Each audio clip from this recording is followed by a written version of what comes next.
The iPhone 17 Pro Max is Apple's latest crown jewel, the biggest, the boldest, the one they want you to believe is the ultimate smartphone of 2025. But here's the thing, the world doesn't stop at Apple, because right across the table sits Samsung's Galaxy S25 Ultra, a phone so stacked that people are calling it the most complete package of the year. So the real question isn't, is the iPhone 17 Pro Max good?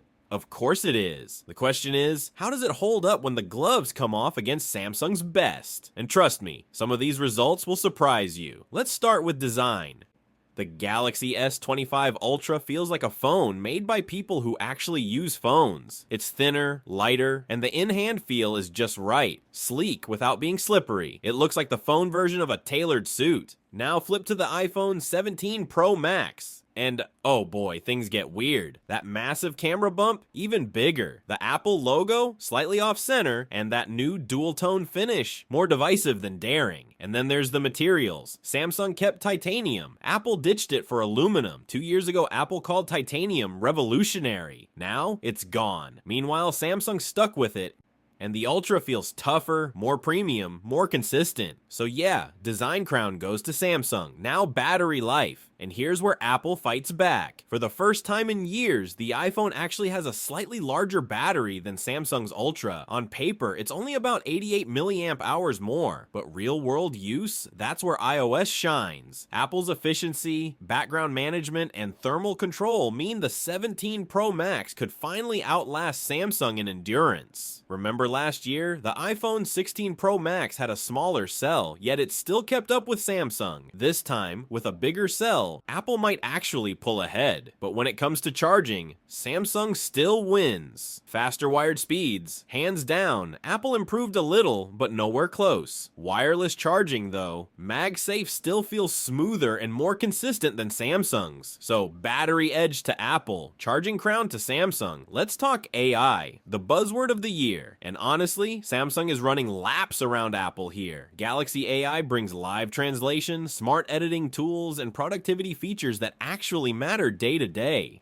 Apple? Still struggling. Most of the Apple Intelligence features they hyped last year still aren't here. And the ones that did ship, rough around the edges. Apple barely even mentioned AI in the iPhone 17 keynote. And that says it all. So for now, Samsung wins this round by a landslide. On displays, Apple came out swinging. 3,000 nits of peak brightness, brighter than Samsung's 2600. And finally, anti-reflective coating across all iPhone 17 models. But here's the kicker. Samsung's been doing this for years. And their Gorilla Armor 2 glass not only cuts reflections better, but it's tougher against scratches too. Early impressions say Apple's version is subtle. Helpful, but subtle. So, Apple wins brightness, Samsung wins practicality. Let's call it a draw, now performance. Apple's new A19 Pro chip was marketed as 40% faster, but benchmarks tell a softer story, 15 to 20% ahead in single core, tied in multi-core. But here's where timing bites Apple. The Snapdragon 8 Elite 2 launches next month, and early results already show it outscoring Apple's chip in multi-core performance. So right now, yes, Apple has a slight edge, but that advantage, it won't last long. Cameras,